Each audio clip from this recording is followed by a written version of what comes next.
बोर्डा गोष्ठी स्वास्थ्य केन्द्र में आशा दीदी एक तालीम शिविर अनुष्ठित।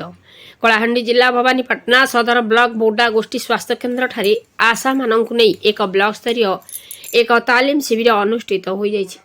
स्वास्थ्य अधिकारी MOIC डॉक्टर स्मृति रंजन बेज तत्वावधान में अनुष्ठित यह तालीम शिविर में 54 जन आशा दीदी अंशग्रहण करथिबा बेले एथिरे जनस्वास्थ्य संप्रसारण अधिकारी जी नागमणि जनस्वास्थ्य परिदर्शक विनोद बाग प्रमुख जोगदे आशा दीदी मानू तालीम प्रदान करथिले।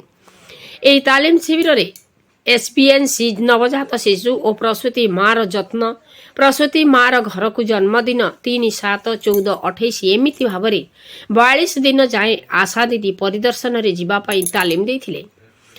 पलनारू डंबरुधर पाणिग्राही रिपोर्ट मसीहा न्यूज।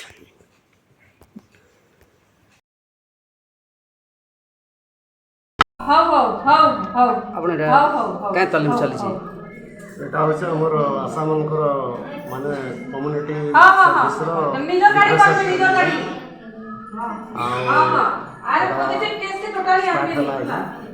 তাଙ୍କର ଟୋଟାଲ 6 दिन ट्रेनिंग अच्छे आज प्रथम कर से ट्रेनिंग आम दौचु रिफ्रेशर ट्रेनिंग है आ रिफ्रेशर ट्रेनिंग में सब आशा माने माइंड रिफ्रेश होचन जेन जेन स्कीम अच्छे आम से स्कीम बाबद से फेर फेर रिफ्रेश करा जाउछे तांको तालीम दिया जाउछे।